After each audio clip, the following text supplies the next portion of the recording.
Morning. It's 9:02. We'll call this meeting Wichita County Commissioners Court to order.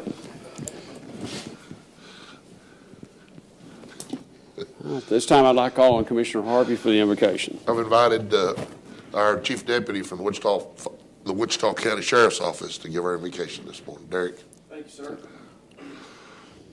Father, thank you for a chance to come together and do your work. Father, we are your servants as we serve the community, and I pray that you will just guide this meeting and let the decisions made here and the outcomes of this meeting be for the good of the people of this community. Father, I thank you that you love us in the way that you do when we don't deserve it. Father, I pray that you would guide us as we walk out of here to just walk in a way that's pleasing to you. In Jesus' name, amen. Amen. Thank you, Chief. Y'all join me in the Pledge of Allegiance, please. I pledge allegiance to the flag of the United States of America and to the republic for which it stands, one nation, under God, indivisible, with liberty and justice for all. Now the Texas pledge, please. Honor the Texas flag. I pledge allegiance to thee, Texas, one state, under God, one and indivisible. Thank you. Take your seats, please. This time I'd like to call on Wichita County Emergency Management Officer Lee Burgoyne. And Lee's going to introduce some guests he has and a presentation that they have. Thank you, Judge. If you take the microphone, please, sir. Somebody pass it. There we go. Thank you. Go ahead. I'd like to present Jeremy Kirk, the chairman of the Local Emergency Planning Committee. He'll introduce the members of the executive committee, the LEPC, and present the awards. Commissioners and Judge Gossam, good morning, and thank you for this time to allow me, Jeremy Kirk, as the chairman of the Local Emergency Planning Committee, to introduce our committee members and also present an appreciation of the Commissioner's support and support of the Local Emergency Planning Committee. Again, my name is Jeremy Kirk. My full-time job is the Emergency Management Coordinator at Sheppard Air Force Base. I am also the chairman of the LEPC. Our vice chairman is Mr. John Henderson, and he is the Wichita Falls Emergency Management Coordinator. Our treasurer is Mr. Lee Burgoyne, the Wichita County Emergency Management Coordinator. Our information coordinator, Mr. Len Nauman. He is the Assistant Emergency Management Coordinator. And Mr. Al Gonzalez is our secretary, is the Health District Emergency Preparedness Coordinator. So if you're unfamiliar with the Local Emergency Planning Committee, it was established by the Emergency Planning Community and Community Right to Know Act as an effort for our emergency responders, our planners, and our industry partners to get together and coordinate, prepare, plan, and train for hazardous materials incidents. Let's face it, however, that natural disasters will cause hazardous materials incidents as well, or have the potential for that. However, this committee, without your support, would not be here as well. So we wanted to present to the Commissioner's Court a small plaque of our appreciation on behalf of the community. Thank you.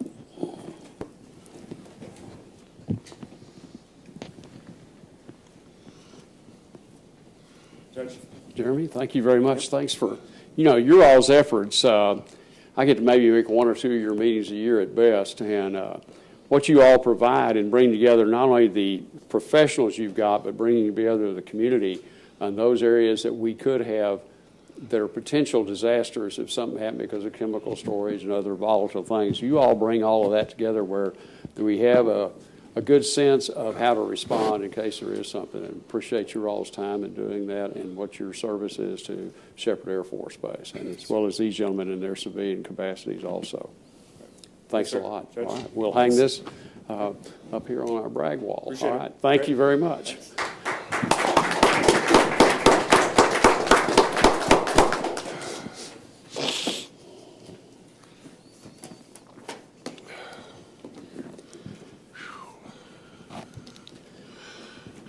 Now, you all are welcome to stay to see how well Lee does on some of his items today. It's kind of entertaining, but other than that, it's not going to be much of an eventful meeting, but you're certainly welcome to go. Thank you. Bye-bye. Well, Lee, I'm glad to see you have that much support. No, they know you got it handled. I'm sure that's it. Yes. All righty. Good enough then. Could I, there was a couple things on the consent agenda, I think. I talk to people.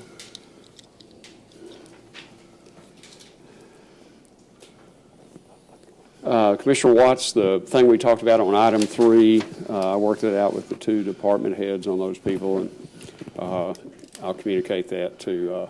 What was the number, Judge, attending? I didn't get that part of it. I only worked on the one where we had a transportation problem, and it's resolved.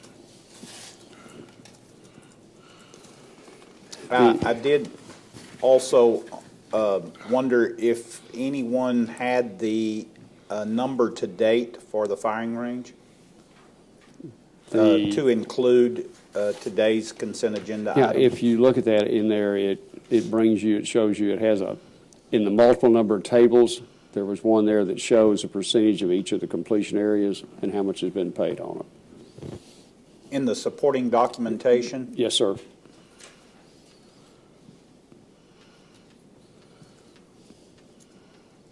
what are we online to finish as? Does anybody know? I guess it depends on what we. This year. I think our goal really, because Sheriff, you all need to hit your training cycle again no later than July. So that's, and the bullet catcher's got to go in before anything else happens, doesn't it? With that, we are. No, it's a nightmare to scroll through all this. Okay. Okay, Garland's gonna get a hold of that. We're waiting on that building to be spotted. No, she didn't do this one. I don't know why. No, I know, but that's what once we get the building spotted, we get the electricity run, because Trinity Hughes does not want to set the target turner and have them leave without it working. We want to see it work, so. Right, we were going to tell you about the Tico and another out here update. Okay. Yeah, we'll talk about stuff. Okay, it's getting those last What little is things to fit together. Any clue? Well, we're a long ways from being finished. No, but these things are I think it'll move much quicker once those get done. Yeah, there's some It seems like. milestones that'll trip things to happen, but the gunite is scheduled to start this week. We're gonna have to repair that trailer on that one end. Garland's looking at that, look like particle board the tin either come off of it. They were in good shape, but we knew there was gonna have to be some Maybe. Yeah. things on the inside and outside. That one trailer on the end is missing its tin. It's got some particle board on it. Garland's looking at that. Okay. Okay. The other thing, we talked once about interlocal agreements with the other agencies are going to use that as some sort of fee for that. Have you found any kind of? I've briefed most of the ones that we're going to use, instead of MOUs that we come in there. Okay. Had you any luck on finding any MOU templates from anybody?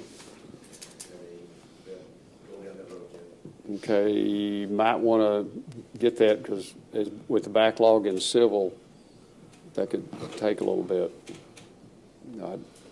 I'd kind of try to get that, or take that. We could even take that one with that Wichita Falls kind of offered us and look at that as somewhat of a guide on some of it, not obviously all of it, but yeah. But we ought to look at something based on how much they plan to use, and because that bullet catcher is an annual expense to clean that out probably, and it's based on so many rounds, but depending on the number of agencies. Yes, Lieutenant Elliott? 800,000. It's going to 800,000 rounds before you come. 80,000 rounds per round. We're not going to shoot that. It's going to be about 10 years before we have to come. Does it have a counter every time a bullet hits it? We pretty well know about No, what we shoot. We shoot about 60,000 rounds a year annually. Yeah. Somewhere in there. So I get down to 800,000. There's no special equipment to clean it. They bring in, they sweep it down, sweep it out, haul it back out like a bobcat or something, and you replace the rubber. So you don't really separate the bullets from the rubber, you just replace it. Basically, at that time, they clean the whole thing out. That'd be a lot easier. And you call them, they come in, they do it, they bring the rubber. You can, once it starts getting a little low, to keep from wearing it out, we can order the rubber to go back in there and pile it up. Because it's like 2 foot deep behind your bullets, and it'll take a 50 caliber round. It won't go through it. From 25.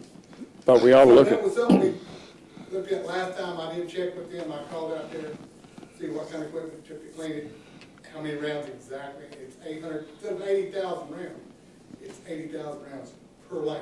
10 lanes, 800,000. okay. So we ought to look at some kind of cost to amortize that over the number of years we think it'll take to hit that, you know. I mean, so it's Well, instead of not a you, big expense, you know, when it comes up to that compared to trying to clean out dirt. Yeah. 2 or 3 million. no.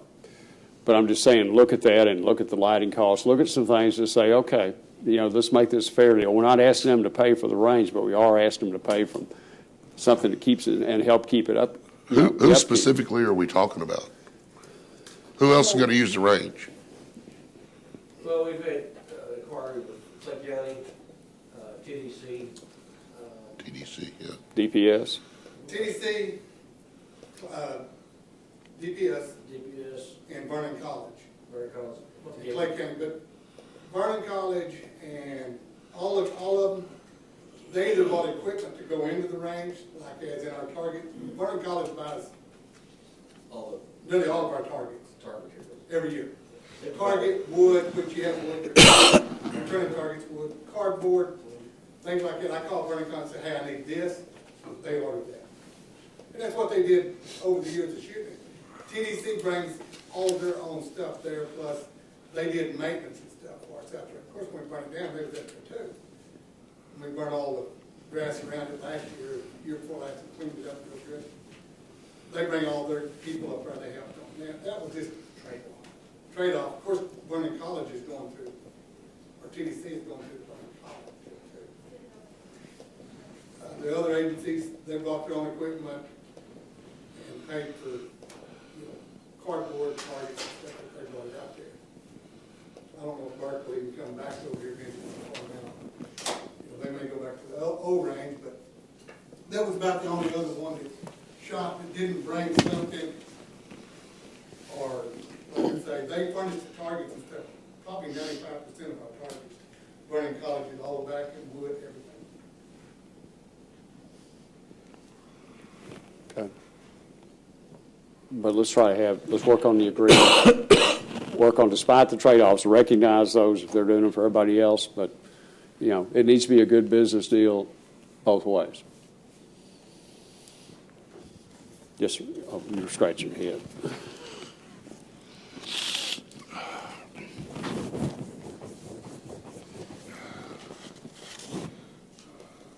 Well, it appears, Judge, Yeah. from the supporting documentation, best I can tell, that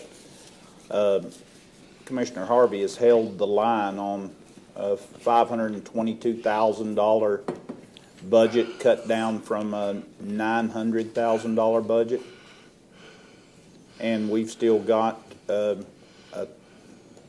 third of the way to go. Yeah, you've still got some additional expenses coming in there that aren't in that total projection. So, That aren't within this projection? no, sir, I don't believe so. There's a $40,000 gunite job. The gunite, concrete, you know, part of that concrete's in there because it was going to be asphalt and there was. But did we not feel like that we could come bring this job in under 600,000? Yeah, Yeah. unless there's some other big surprise out there we're not expecting, but I think we've pretty well, you know, got it, and it's going to be a good range, and, you know, so. Okay, anybody ready to make a motion on the consent agenda items? Did you find out about item 13? Commissioner Beecham that hauled the rock, and I talked to the auditor yesterday afternoon, and I forgot to mention to her how she wanted to try to capture that. Commissioner Beecham, if you just go ahead and check with her. Yeah, sure will. And she's going to be at her conference this week, so, or Judy might know how, but we ought to capture your hauling expense in that. Okay. And, Well, we're capturing man hours also. yeah, We are too. Even in that dirt haul last week, we captured loads and loading and all that because we need that number. yeah, We need to know what the total expense is because that's gonna go back to what the cost per use is gonna be. Yeah. So it is a direct cost, so we're keeping a log. I hope everybody else is too. yeah. So your equipment and your man hours, so. Equipment and man hours and, yeah, you bet. Okay. All right, Make the motion, we approve the consent agenda. thanks, sir. Second. Go ahead, Jeff. We have a motion by Commissioner Beecham, a second by Commissioner Watts to approve the consent agenda as presented with the discussion. Any other comments or questions on the consent agenda items? All in favor, signify by saying aye. Aye. Opposed, same sign. Motion carries 5-0. Item number 1 on general business, review and approve the emergency and regular bills. Make a motion, we pay our emergency regular bills. Second. And a large stack it is. Yes. Okay, we have a motion and a second by Commissioner Mahler and Commissioner Beecham to approve the emergency and regular bills. Any comments, questions on the bills? Okay, all in favor, signify by saying aye. Aye. Opposed, same sign. Motion carries 5-0. Item number 2 is discuss and review the jail maintenance work project and work orders. Lieutenant, there you are. Last week, we completed 39 work orders. Only 9 of them were work orders, so our guys are being pretty proactive. And, we have 4 open work orders. They were all generated last week.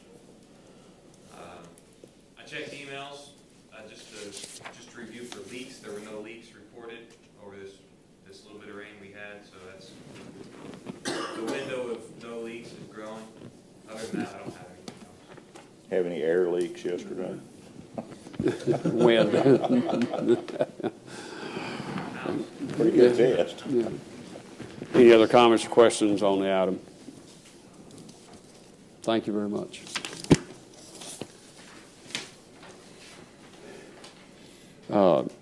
Item 3 is receive an overview of 2016 jail trends.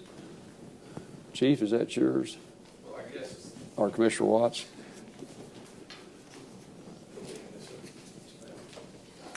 Judge, I had asked Derek, and he had been working for quite some time with Lisa to put together some interesting information from 2016 and just how those trends affect us with the most current numbers available, and to validate our project that we've got pending right now with the new jail bond. It just helped substantiate some of the numbers, I think, that we were reviewing and wanted a deeper understanding of, and that's why Derek had and Lisa had analyzed it closer for 2016. I'm just going to read what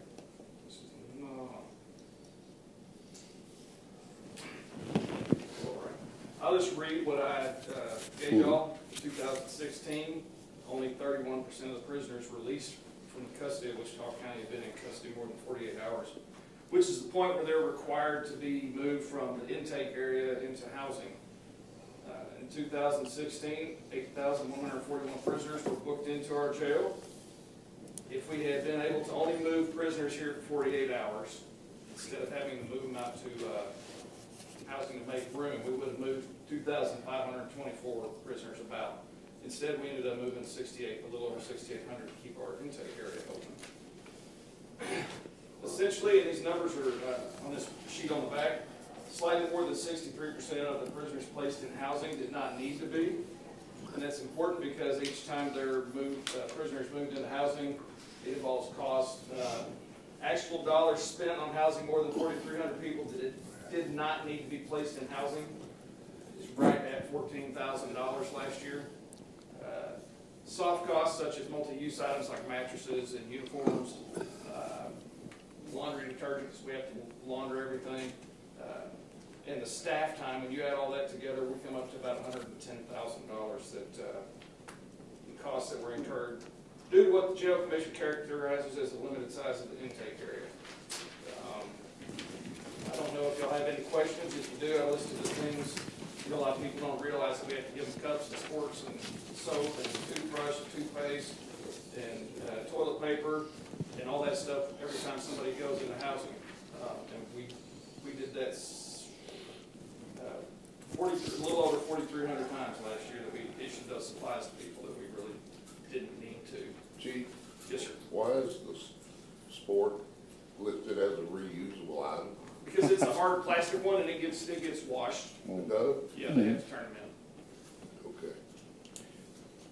I had somebody, How is toilet paper reusable? Best they can. How is it reusable? I'm just curious. Well, if I have to issue it to you when you go into housing, but if you are one of those people that is only there for a short period of time and you come out the next day, wherever the rest of your roll is. Oh, everybody has their own roll in front of us. We give them one when they go into housing, Okay. they trade it out.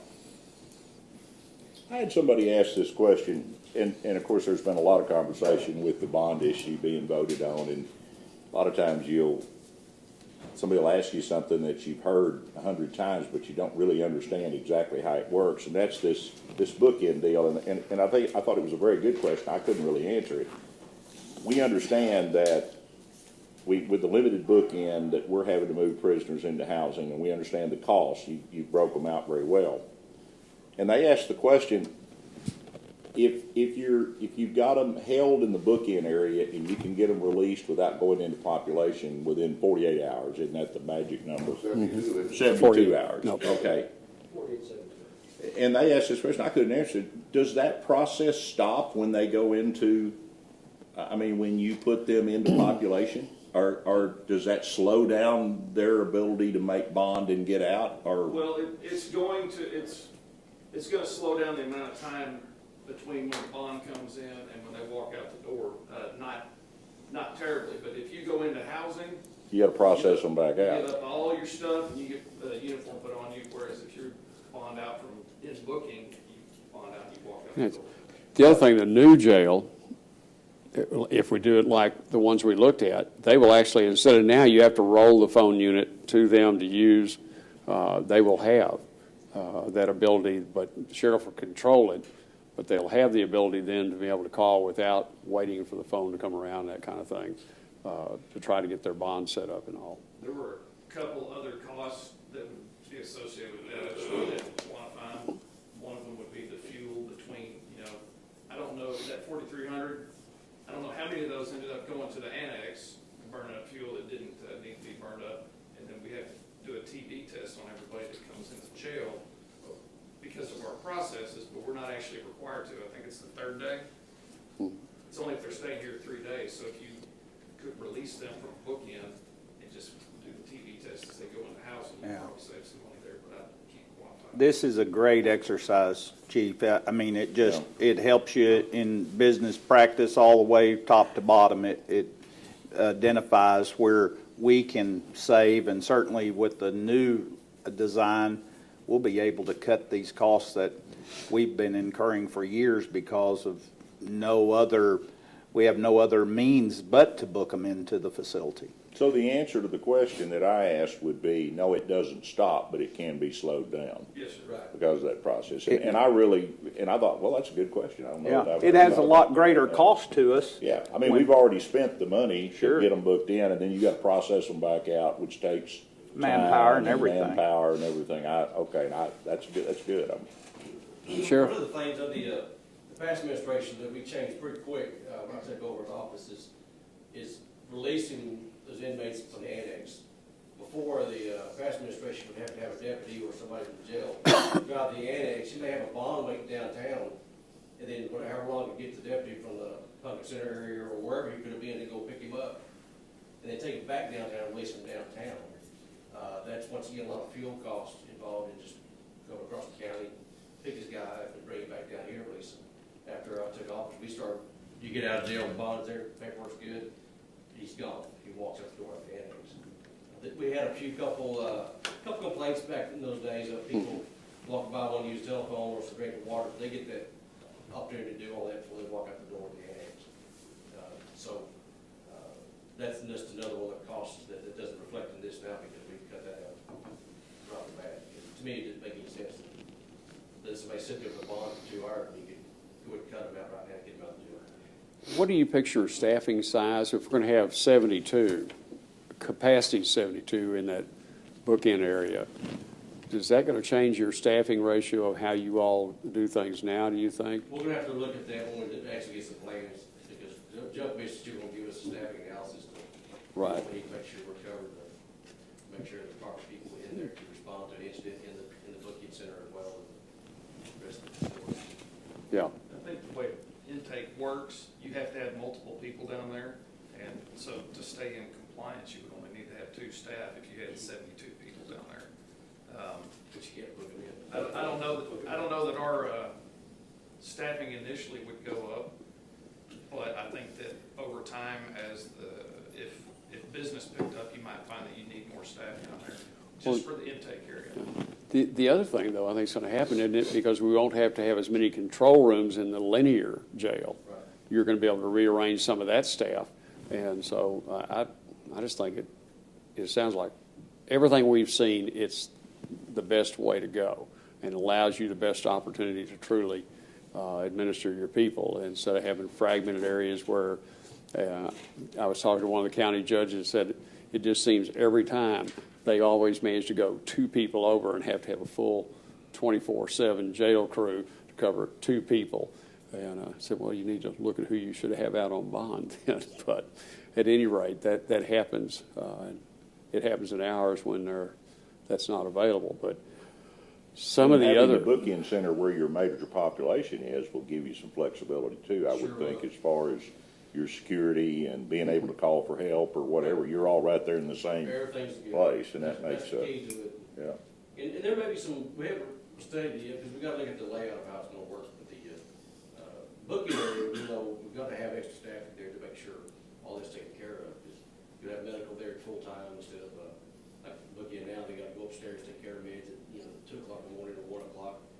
And there again, you got to get the inmate in the jail list as medical cleared first. And so a lot of that's just going to come to play and go away. So. well, we just have a no arrest policy between 2 and 4. Well, in the transportation swap, when the state shows up with the bus, now we'll be able, or hopefully in the future we'll be able to house the bus, and that process will, from start to finish, be expedited because of all the security elimination and space available. And currently now, the way it works below us right now, the booking process has to stop. If anybody coming in, because you got these guys all ready to go, all them out the door, and it's a big security of the facility is best we can maintain it inside. But once you get them out, you get that you can't determine what's going to happen. Whereas the new place, they'll drive that bus inside and be a secure facility inside, and it'll be so much smoother. It's only secure if you close the door. So the door below us real slow shutting. Well, but you got gates, don't you? It's going to have gates on the outside of those doors. Security. You've got a security perimeter. It should be like the plans we had back from the expansion. Yeah. Be a gates on the outside, 10, 12-foot chain link, concertina wire. They may get out the door, but they're not going to get over the rest of that. well, I really appreciate the information, and I think it's enlightening, and for 63% of our people to be processed in a more efficient manner, that's going to make a huge difference across years' times of budgeting and everything else. So it's just, it's great information to have, and I appreciate all the effort went into compiling that information. So. Well, the thing that can throw us a curve is with Senator Whitmire's bill goes through, it's going to change a whole lot of that process, which sounds like it's going to put more administration on jail staff to handle the PR stuff than we currently, if that. Catching traction. There's 3 that are there, and the word is something's going to pass. Then you had the federal court decision on Harris County that said they were running a debtor's prison, and a 193-page decision. None of us this morning talking had gotten all the way through that. But they were cited, one example given was the lady in jail for driving without a license on a $2,500 bond, and that's higher than what generally ours are, and that was considered excessive. So look for that. So that's going to add some impetus to changing the way we do business. And quite frankly, if they're going to do all that, I wish they would come out with a schedule. Of course, that one law is you're going to have to justify why you don't give them a PR bond in that color-coded arrangement. So, interesting days for the next few weeks. I'm going to spend a week with them this week. Yeah. I may need you to come get me. Just a sidebar to all that, I cut the article out of the paper of the state representative that wants to pass the law that says they can list certain federal laws they're not going to comply with. And I'm going to see if he'll sponsor an amendment to that to allow counties to pass certain court orders to disallow the state interfering with local government. I don't know how far that'll get. Yeah. If he believes in leave it alone, we'll see how convinced he is, whether he's eggs or bacon. So, all right. Thank you all for that information. We'll move on to item 4, is discuss, consider, take action to accept WebFire Communications Incorporated quote number 5218 in the amount of $3,728 for equipment and installation of a voice-over IP phones for the EMO office, as addition to the contract for new phone system with the payment from Limited Tax Note Fund 404. Commissioner Watts and I met with our IT people, representatives of WebFire, went over the needs, pared back some of it, changed some of it, and I believe commissioners that say we recommend this solution. Are you with that, or? I thought in that meeting we were both fine with it. Why wasn't the EMO office included in the $460,000 phone system we bought from WebFire? There was some question about doing it, and it was partially included, but we didn't get a good read on everything that needed to be done. There was some misunderstanding. This rectifies that deal, and most of this has more to do with when there's an emergency happens, you have the right equipment there for the conference calls and things you have to do to carry that on. If something happened to a city facility, this has a 16-phone unit that can be put into place that'll work over the system. On those work tables? And on those tables, and plus the augmentation with people using their cellular phones. But it includes that. It includes a conference phone that they can use either out in that big classroom area or move it into that conference room for when that's needed. But we're not, the original request was for 2 of those, but we pared that down to 1. And we put some additional phones to be parallel to what we have back in that radio room. When you have weather spotters back in there, each position has a phone and has the radio communications there. And sometimes they'll all be going. So we felt like we were going to leave that short, and we would have had to remove operational phones, then you wouldn't have had that. So this is the pared down recommendation that we came up with in meeting with them. This gave you, Lee, 4 additional phones? Is that what it was? And a conference. What Lee was used to doing is going into the kitchen area for his conference and putting it on speakerphone and letting them talk to the wall. He didn't have a console. Conference phone. Yeah, and everybody agreed that that wasn't the most efficient way to do it, that the conference unit.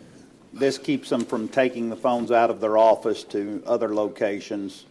It did not include the 16 phones. The 16 phones were already furnished with the equation, but I think they did maybe reconfigure or going to configure them differently than what. Well, we'll have that capability to do that and meet that as its first priority.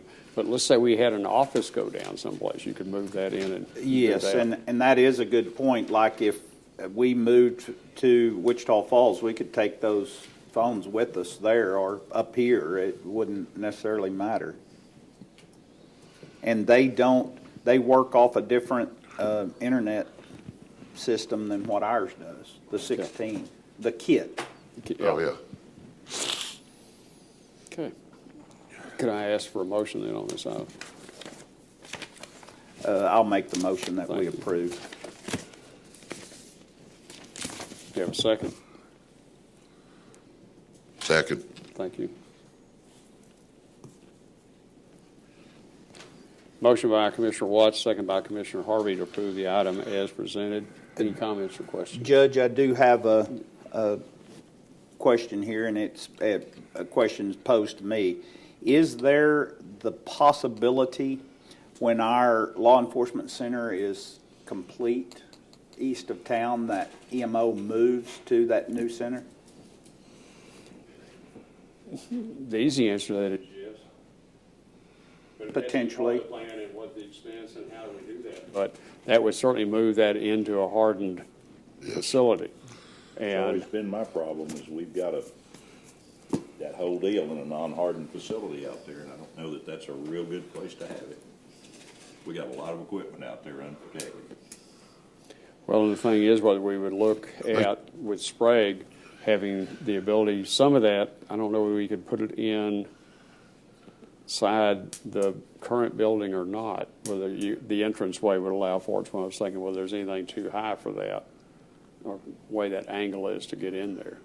But we could certainly look at and consider those things, but that should be looked at in that facility, whether that's, I would encourage that if that time comes, to do a needs assessment and have the architect come over and look at what we're using now and see how we can move that to Sprague. well, and we had talked about classrooms and meeting space in that area, so there might be some dual positioning of that would do that. Yeah. Anything's better than where they're at now. Yeah. I'm surprised they didn't lose that roof yesterday. The wind, just the wind. Came to work this morning expecting part of it to be gone. That's all. Well, it consolidates a lot of efforts, but one of the deals I was thinking, like these phones are all interchangeable with our system, but we're not sitting on an inventory of phones. We don't have phones that are going to be held back and put on the shelf, so as we grow or change or reconfigure, some of those can be moved as needed. Well, it was different on the old system. We were buying refurbished phones at $50 a piece. That's a whole lot different deal. So, all right. All in favor, signify by saying aye. Aye. Opposed, same sign. Motion carries 5-0. Thank you all. Item 5 is discuss and take action to set the holidays for the calendar year 2018. I thought it was interesting, the number of holidays that wound up on a Monday or on a Friday. We're going to have more 3-day weekends, and I think it was like 4 to 6 of those, and 2 4-day weekends. We might get spoiled.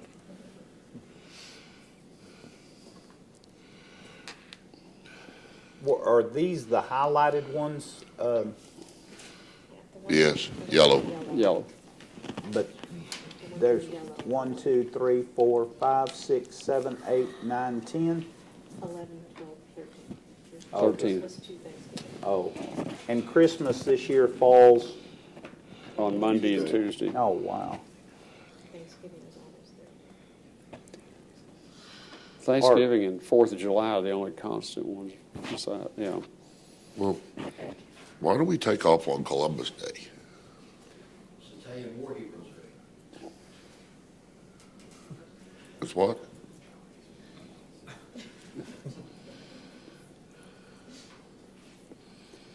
Part of what I think most of this parallels bank holidays other than the 2 days for Thanksgiving and Christmas. They generally take one. The bank doesn't provide services that we do, like in our county clerk, district clerk's office, our courts. This seems like a frivolous day to me.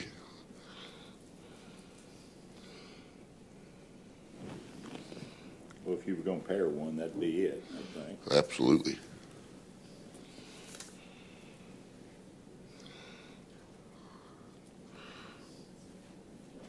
I'd give them 12 days instead of 13. Well, Lee, was you wanting to change Columbus Day for Flags Day? No, Oh, Flex Day.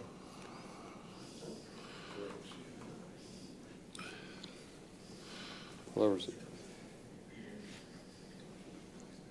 you needed to, we just need to do these about, naming each one of them out. No, what you would do, if you were going to suggest that, you would say, we'll adopt the proposed exhibit minus X day. Yeah. Well, but the problem is that it's hard to do business when everybody else is closed up federally or bank-wise. I don't know that it kind of impacts you. I'm more worried about the Monday, Tuesday of Christmas than I am a day in October. I mean, we're closed Saturday, Sunday, Monday, Tuesday. And the banks won't be closed on Monday the 24th. No, but you're going to have, I'd hate to see us change that. That's been traditionally a good thing for our personnel. It allows people to have that time, especially in the people that are on the 24/7 kind of jobs, that this gives them what they become accustomed to try to have Christmas one of those 2 days with their family. And Well, how does it help the 24/7 job? well, it gives them 2 different days to try to schedule everybody off to have a chance to do that. Instead of if you only had the one day, you've got a little better flex that way. Sheriff, I think I'm correct in saying that. That gives you more flexibility for Christmas and for Thanksgiving. I always thought turkey tasted good that whole 4-day period, so it didn't matter which day. Well, it's not as good as a steak, but, Well, no, that's jailbird meat, isn't it? Yeah, okay. You know, something that's interesting in one of the discussions that we had is holidays are very expensive. And they're more so expensive when you get into the 24/7 stuff, because that's when you begin to, if you're in a shortened staff situation where you're already doing a big overtime deal, it becomes extremely expensive. And to me, that is the main, that's more of a consideration than just the 8 to 5 office crew. And I think we had some numbers on that at one time, Sheriff, exactly what that cost. I don't remember, but it was. It does cost more because you've got, especially holidays, on a holiday, you get holiday pay on top of it. The jail environment is always overtime, it seems like. Well, we used to have 14 days. We cut back. I think.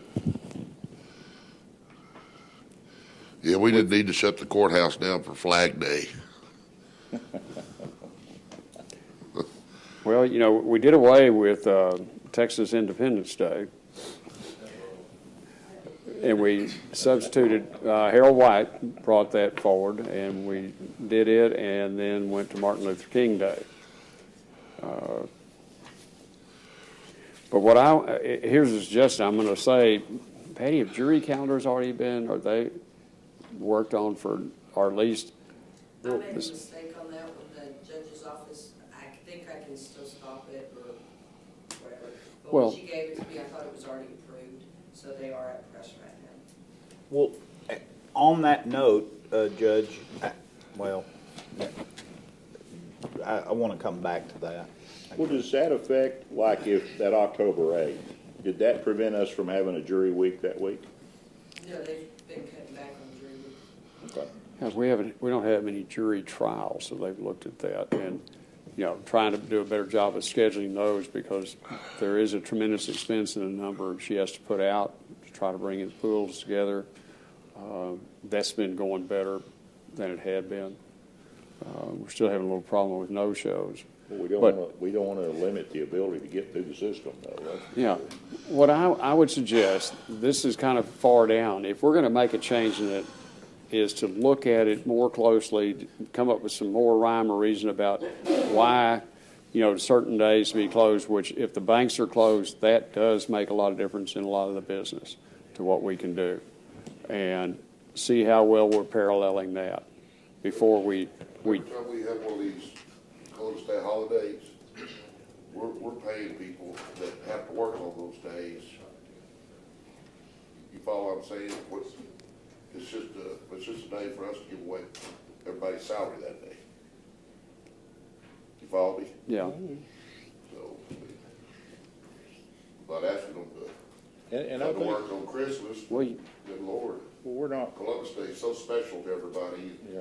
It's a big celebration every year. Well, So, okay. I'd hate to miss that. I really would. Is that 2 rings? no, everybody's supposed to stand up and award his way. Well, and to your point, Commissioner, I hear a lot of that too out in the community. I don't know if you do or anybody else does. People look at that holiday schedule and they realize that we've got probably as liberal a holiday schedule as there is, and they do take notice. Read the state schedule. You can understand it. It's, We're talking about the real world. Yeah. yeah. That's a good point. It's a good point. So you want to table this, is that what you're saying? Ma'am. I just want to bring up, the schedule that you have attached to your agenda is what the judges have already posted as the holidays. If you close the courts, but you open the courthouse, you create a filing question, whether or not the courthouse is really closed for purposes of filing. So we've always had the same holidays as what the district judges and the judges have decided on. It makes sense. So every year this comes up, and every year I say you need to stick with the holidays, because if the clerk's office is open, technically people can file. Yeah. Right. If it's not, which it's not supposed to be when the courts are closed, then it's a holiday from filing. Well, And now, that gives an extra day for filing. does that include the extra half day that often the courts do? Those are not official holidays. Oh, okay. Well, Kind of it'd be nice if our offices stayed open on the days that weren't holidays.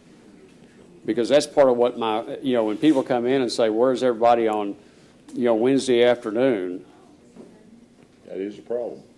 And, wanting to know why. And then they say, well, how many holidays y'all have? Well, you can almost add a half day for a lot of this. It's grown, and quite frankly, I think that's kind of an abuse of the elected officials' ability to do that.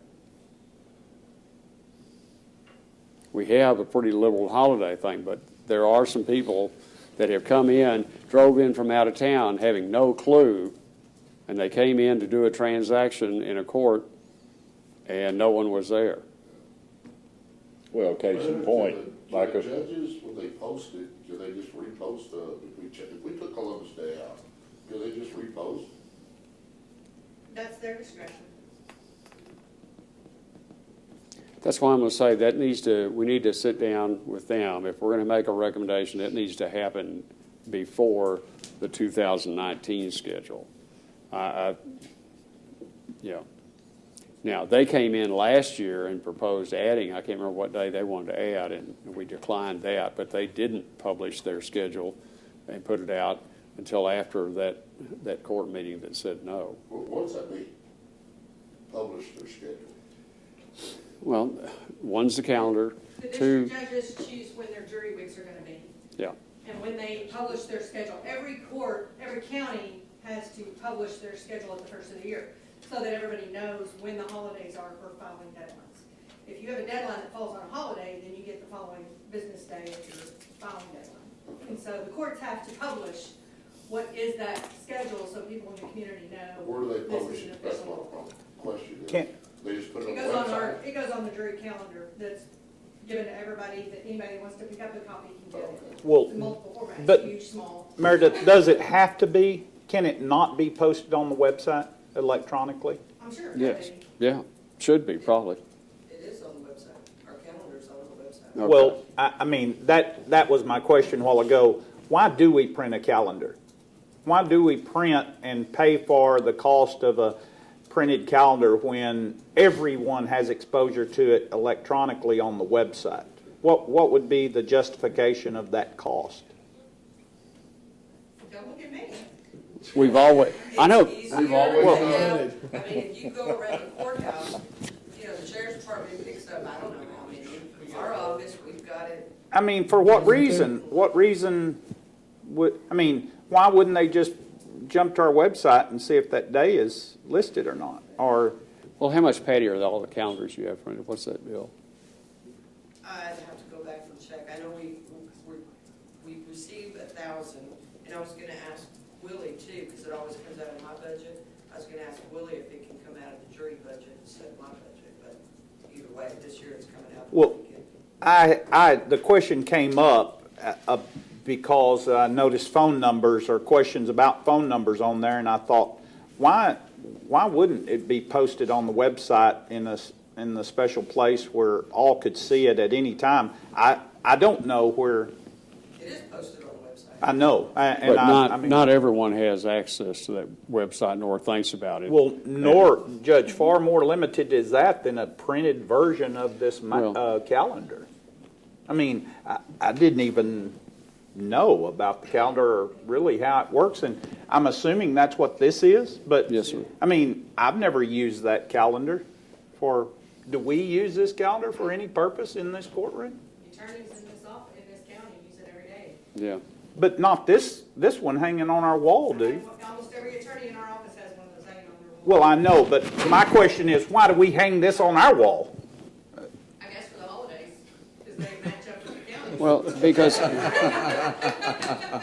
does one of this one every day. The important stuff. there are times when there's been discussions, not very frequent, but some of us say, can we do so-and-so?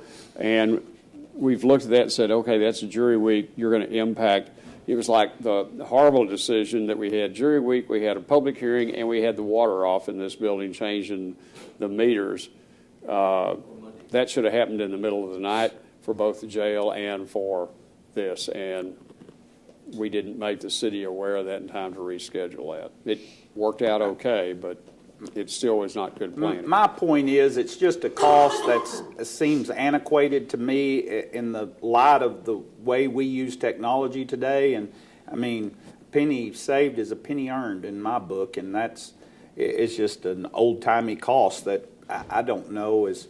But Meredith, you would just freeze it on your desktop or whatever the case be, and that was my comment because it crossed my mind when I saw that note, and I'd never gotten to ask Patty about it. So What'll happen, it'll get pulled up, hit print.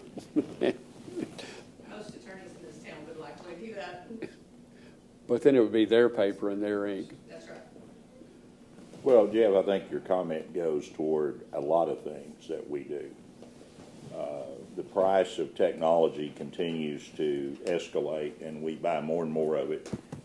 And if we're not going to offset that with some kind of savings, then it's going to eat us at some point. And I think we're guilty of that. Not just, I think the discussion we're having is about more than just this calendar.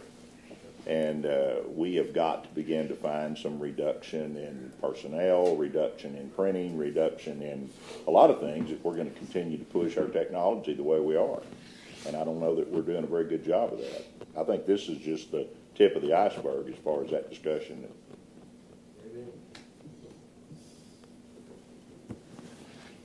And I'm as bad as anybody. I'm slow to come to the party. I'm coming, but I'm dragging, kicking, and screaming. You know, I mean, you still want to hit that print button. Well, as for our office, we would have to print it off and hang it all over because we have jurors wanting to be postponed from one jury week to the next. Everyone has one where they can see it, and they look up and they say, well, do you want this week, or this week?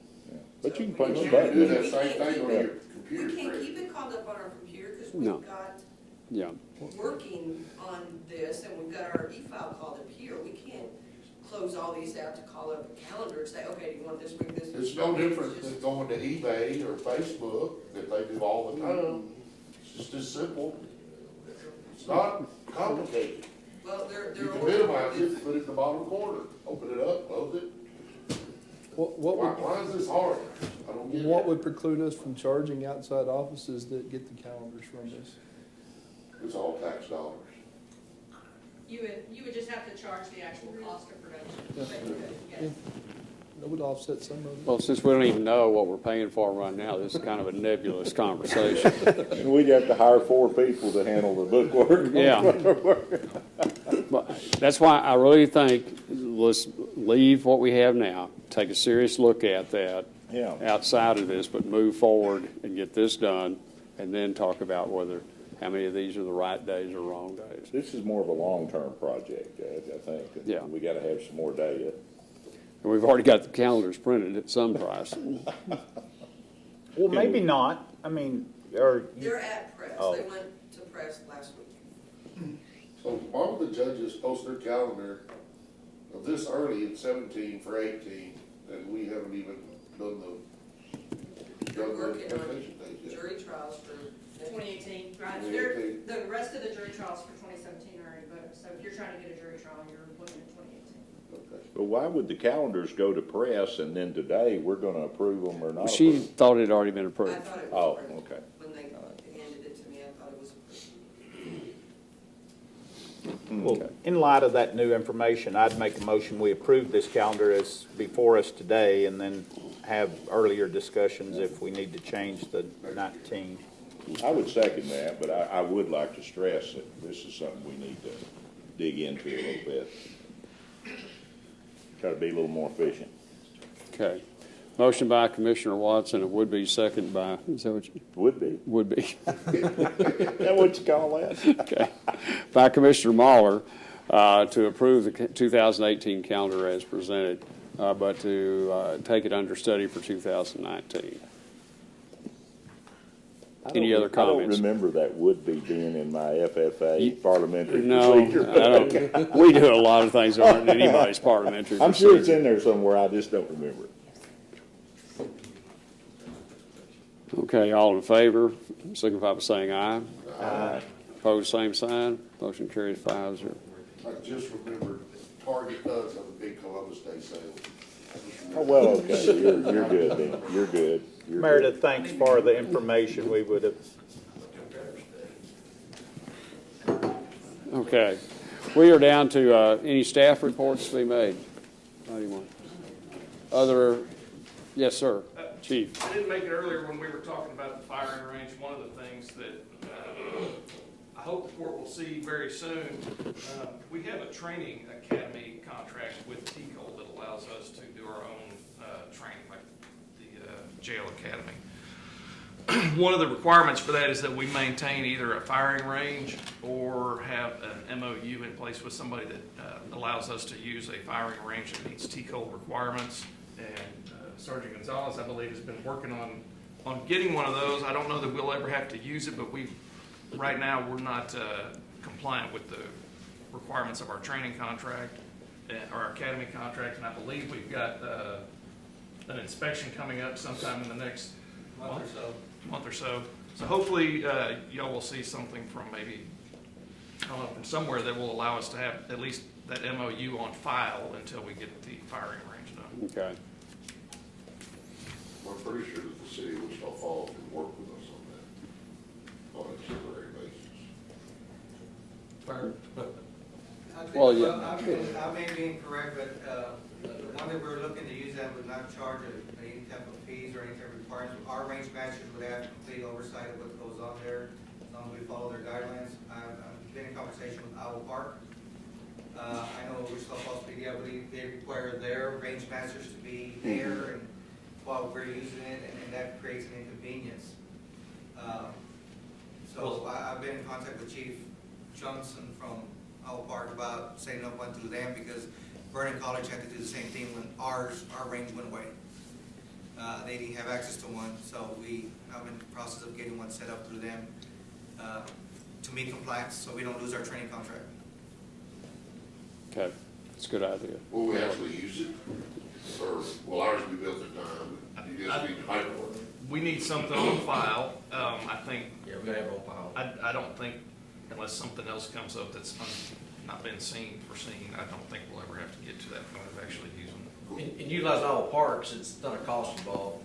You know, we went through the discussions with the Wichita Falls, the police department of the city, by utilizing theirs, the logistics of scheduling, and then there's a cost, about $60,000 a year to be able to utilize theirs.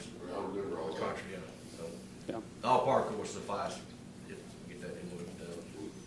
I'd also like to add that I want to say, I appreciate the efforts of Sergeant Gonzalez and Deputy Brian Peeler in our training division, who have got our jail staffing up to we're only 6 people short right now. Actually, it's going to be 7 after this meeting. I think someone's turned the resignation in, we just found out about. But that is, from what we were down, almost 28 people down about a month ago to now, is just, these guys are working.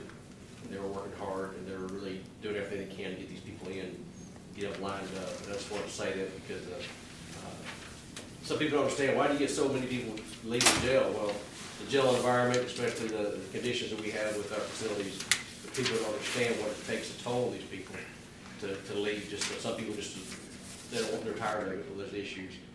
And so for these guys to be able to recruit more people to get in and to get them inside the county system is just phenomenal what they're doing. And I really appreciate these guys doing, Sergeant Gonzalez and Peter. Their offices up there in the front office, you know, behind the walls, that they're in their own time. And it's a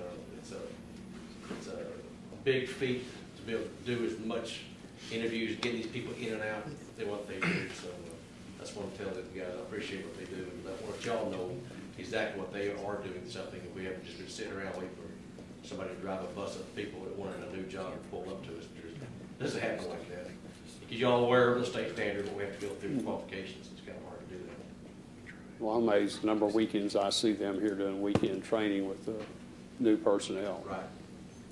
And no, they have to coordinate with HR and the bandit. Bandit's doing a great job. They're really working good together. That's part of the wheel spinning. You don't want to try to turn it off to fix it because it doesn't need fixed right now. So I just want to make sure that they get the proper credit for that. Sheriff, it's my understanding from talking to various commissioners across the state, or at least in West Texas at our meeting last week, I think jail staffing's an issue just about everywhere. Even Allred, I think, is way down on numbers. Yeah. So that's a challenge. You know, what's bad when all the state vehicles have recruiting efforts, stickers on the back of from dump trucks to highway patrol cars to get people to work for the prison system. A lot of it's just the correctional environment. You know, then you get into the pay, and then you get into salaries and different benefits, and there's a lot of things you can do. You know, I've always said that, you know, we need better pay for our officers, but it all goes back to budgeting. But we understand that, but I think a little bit more pay will keep people here longer, or get through the hard times that they're having with the insurance and things that goes on. But that's a big part. That's also the reason why people have to leave, is because of the staff or the money, or there's too much overtime. It just wears them out, and it does. So it's all over Texas. So we see it. But it's possible, Sheriff, to have a contingent that's over our mark and that are utilized. If we potentially could run a positive 4 to 5 number and be better off than ever be underneath the mark. Right. And these guys did a good job of doing that, with the exception of when they got down so many, they depleted that 4 to 10 pretty quick. Because some of those people, they leave, they go other jobs, or they're not interested anymore because of whatever reason, or someone just moved and you can't find them. So once they get to the bottom of that bucket, you remember us, and Sergeant Gonzalez telling me that they depleted all that. So now they're just all going after all new applications and applicants. And that'll get your attention when you're together. You know, I don't know how many you'll have at one time, but it was about a handful. In about 2 months, we completed almost 40 applications because people couldn't wait, because we didn't have that many openings at that point. We actually had the jail full towards the end of last year, and then it happens every beginning of the year, it changes. And these are people that just couldn't wait to find other jobs.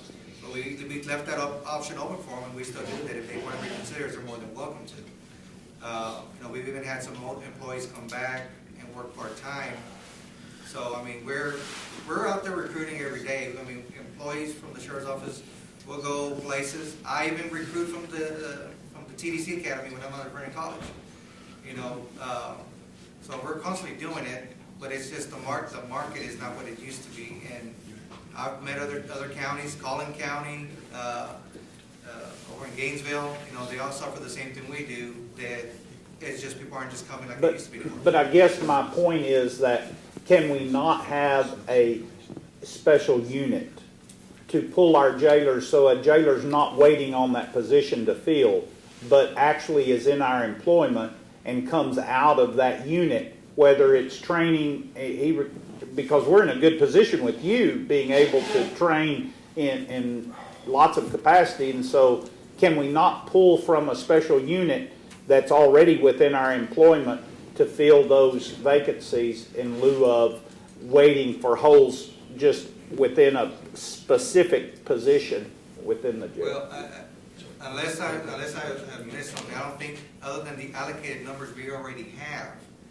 I mean, I don't know, we can overhire without having those positions be able to. You got to have the positions. We did have some part-time positions. We're pretty much, those are about to be filled up as well, the ones we have, because we've had that many we're bringing back. Was that something? That's what we were using, the part-time position. Is that something, Rowdy, we could look at budget time as to see if we had that swing ability there to, because I think we're better served to be over that mark than significantly under that mark. And I think, what's the longest we went full staff? A month? 3 days in a row, sir. It was almost, this last year we're about 2 weeks. 2 weeks, all right, 2 weeks. But you know, you've got things going on out there now, the energy sector's beginning to draw people away. There's some things happening that are gonna make it tougher and tougher to hire people.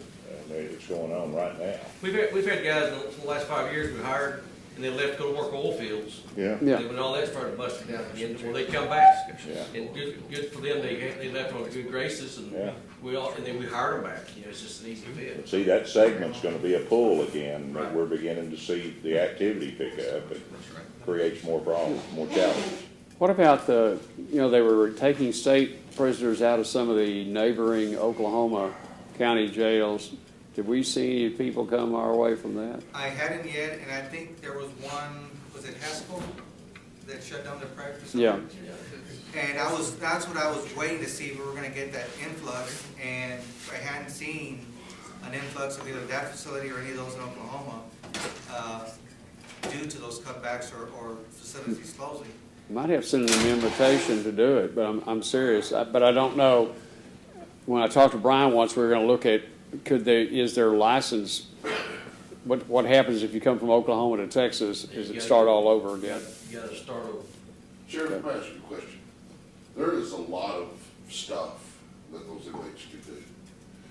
If we had, say, 4, let's pick a number, work crews, and of course they happen to have a handler like Jason does. Right. And trim trees on the side of the roads or on county roads or whatever. We got stuff for them to do. But when we're short jailers, you don't have that work crew now. It's kind of, they're out there working, doing their thing. Oh, I'm too short, so we're not gonna work 2 work crews right now until Gonzalez gets more people. And I think that's what Jeff's saying. If we had a small group that provided a service or something productive that we could pull from when we got short. So sometimes we'd have a lot of work crews going, sometimes we wouldn't because of the manpower need. Right. Well, yes, and on that note, what Commissioner Harvey is saying, can Rowdy not be a Vernon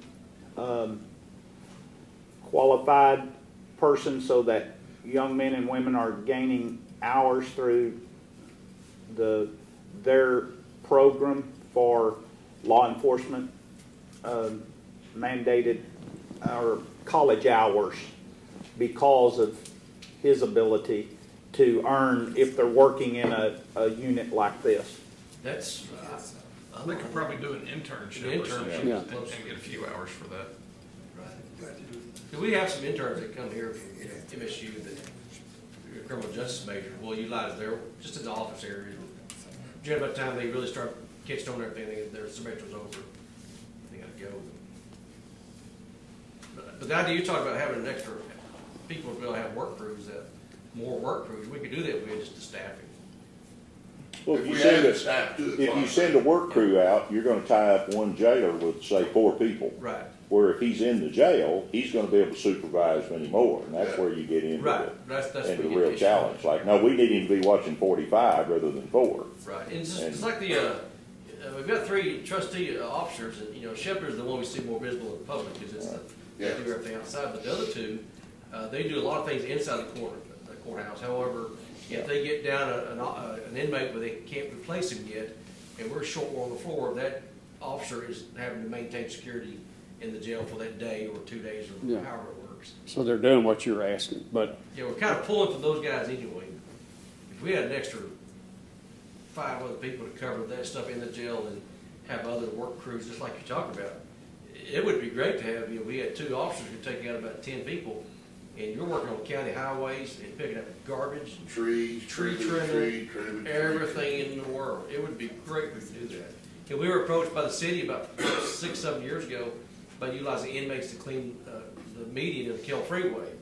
Now, however, I was against that because of the liability to have inmates out there.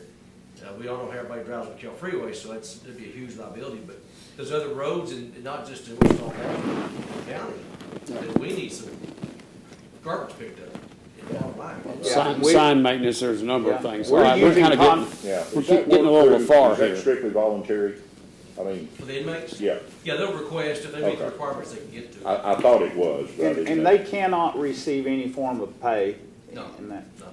But they get good time for that. They'll get time for it, but, and, it's like the nonprofits, when the sheriff takes his guys out, I tell the nonprofits, you feed them anything but jailhouse food. They're like cats, they won't wanna leave, they'll work harder for you. Yeah. It works out great that way. Like pancakes, I know They that. love pancakes, they love steaks over at Ranch Roundup. Amazing what a cheeseburger is. Okay, we're down to public comment. Anyone in the audience have anything to bring up? Yes, sir, Mr. Hampton. I just wanted to comment on the fact that Commissioner Watts did an excellent speech at Rotary last Thursday and brought some real pertinent facts to that group of folks. And the reason I say that is I had several people, almost a half a dozen, after the meeting approached me and said they were really on the fence. They didn't know how to go with that. The tendency to always think, oh my God, my taxes are going up, I'm going to vote no. But after Commissioner Watts spoke and realized the magnitude of the situation, every one of them said that they were going to vote yes. And then at the Campfire Golf Tournament Friday, which Judge Gossam drove all the way back, since he's the president of the commissioners, how do you pronounce County that? Judges and Commissioners. County Judge and Commissioners Association. Drove all the way back to play golf. Thank you, Judge. I was on the course. Some people would not call what I do playing golf. But can you? Played it long as I you had one. Yeah, but I had one professional who was at Rotary Thursday that came up and said he went immediately after Rotary and voted yes. So I just want to give you that feedback, and I felt very good about that situation.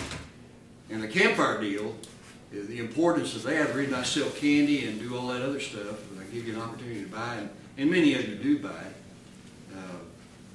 is the fact that we just got through talking about what Rowdy does. Getting these young people to stay off drugs and get a perspective in their life and get a real job when they get out of high school. And that's the reason we have so few people pass, as Rowdy will tell you.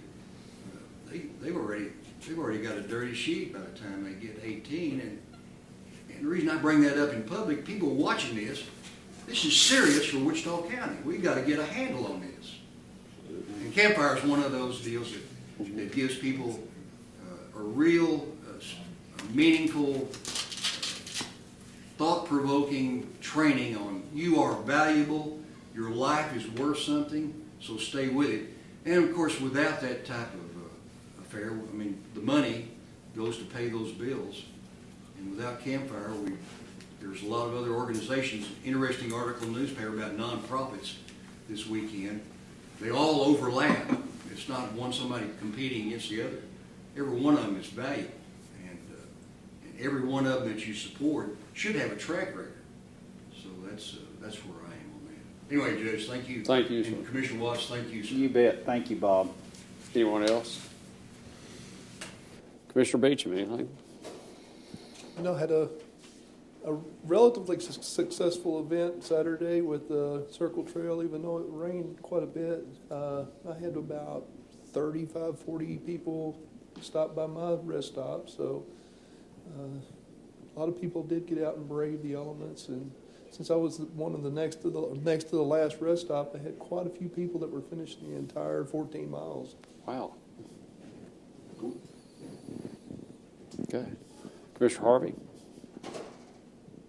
Had a good week last week in Lubbock, West Texas County Judges and Commissioners Conference. We really need to make him move to Austin for the next 5 weeks because there's lots of stuff that those guys have really good ideas. They just don't think them all the way through. They don't understand how they impact us both with our money and our people. So it's scary what's going on down there, and some of this stuff could really be some big changes for our county government. What was it, the Lieutenant Governor's comment? The county government had to learn to do more with less? Yep. Yeah, just to echo that, good meeting in Lubbock last week. You always learn more out in the hall between sessions, visiting the other commissioners and judges than you do. And that's not to take away from the educational part of it, but just sharing ideas, and sure enough, they've had the same experience, and here's what we did, and don't do that, and that kind of thing. But just to echo what Lee Harvey says, and then I'll move on. A lot of people having a major discussion after the presidential election about, boy, I was really happy or I was really sad. And I asked nearly every one of those people, I said, who's your state representative? I don't know. Who's your state senator? I don't know. Well, I said, those two people are going to have a more direct impact on your life than who's in the White House. They're fixing to do business in Austin. And you'd be shocked at how many people are just completely unattached from that. They're worried about who the president is and all this national political stuff, when those guys will affect you more on your day-to-day life than anything else you'll do. So that's my 2 cents. And we just need people to understand what's going on and be involved. Well, I totally agree, Commissioner Muller, and we had a busy week with fielding questions on the jail. I informed the judge this weekend about the informational mailers that went out and the calls that came in for that. We had a few people that had asked different questions concerning the jail. And this very morning, and of course y'all have heard me speak of this multiple times, but Bert Williamson had visited with me and said, you know, Jeff, it's time to change this page, finish this project, get the jail commission satisfied, and go on and take care of other business, because it's y'all have worked hard to identify the need and found it, so move on now. So, you know, I was encouraged by that, and I told him that I remembered his dad telling me about, you know, once you have identified that is a need, then anytime you wait just costs you more money. And I'm certainly hearing that in the community, and I think that people are aware of what the impact this has upon us. And so I'm anxious to get to Saturday and see how we fare, but I do feel relatively comfortable. I was amazed at the call-ins that we received from the radio station on Thursday. We talked more not just about the jail, but about the 2-cent tax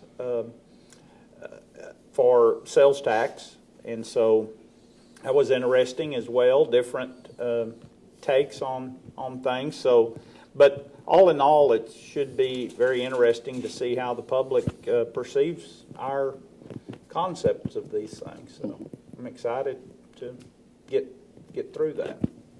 Good deal. Good deal.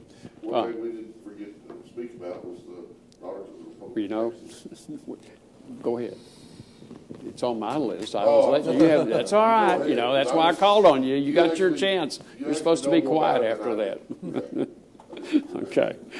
Commissioner Harvey and I did attend the ceremony Friday up on the Red River in Burke Burnett to dedicate the marker. The Daughters of the Texas Republic had dedicated there. It was great. So good turnout for cold and rainy, and then did all that. And Dr. Turner from Midwestern gave a brief report on the history of Texas. It was very interesting. I wish he would write that up and send that to paper. I think they would find that quite interesting. And talking about how that we lost Greer County, Oklahoma, when we became a state, when they redid that in that treaty, actually it's back when we became a republic of our own.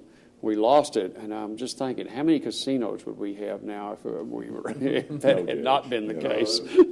But at any rate, it was well done, and the number of people from Houston, Dallas, Odessa, these ladies came from all over to be for a part of that dedication. So it was well done, and I appreciate, which was it? Who mowed the grass out there for them? Lee, do you remember? It was one of the Masonic Lodge or one of the service clubs actually went out there and got that done for them. The other thing I want to be sure we cover is we're going to have a meeting at 1:30 this afternoon. There were some items that needed to be reacted to that came in late. So the 1:30 meeting will be to approve temporary position in the Commissioner's Court offices here, and actually the Commissioner's clerical support. And then second, discuss, consider taking action to authorize IT to purchase 25 VPN licenses to go along with the Cisco support servers. Then we have another meeting on Thursday at 10 a.m. to discuss with Rob Campbell of Braun Intertech regarding environmental services they can offer the county, and an overview and discussion of county-owned properties by Commissioner Watts. And then Friday, just because we haven't met enough, we're going to meet again at 10 o'clock for review and discuss emergency and regular bills and any public comment from elected officials, staff reports. Those are the other things, just to give everybody an idea of that's going on. And that's all I have. Judge, get down to Austin and straighten that mess up. Well, we meet at 5:30 with one of the legislative delegations to see what good we can do. But, it is serious. We've got good people. Everybody thinks they have good people from their area, except I've heard a few of them complain. But I do appreciate the door is always open when you go to Senator Estes' office, Representative Frank's office. They or their staff is readily there to see us and listen. We don't always agree, but they are working. And Representative Springer, we just kind of adopted him to do that. And tried to adopt Senator Perry, but he's a little prickly. But at any rate, we see some things different. But he is still probably more pro to us. And then Senator Sellinger out of Amarillo has been a real favorable person to county government. Good. He stands up to the lieutenant governor and says the lieutenant governor doesn't vote for or against him. And that's kind of the way it is. So at any rate, with that, it is 10:26 and we're adjourned. Lee, I need to see you for a second after this.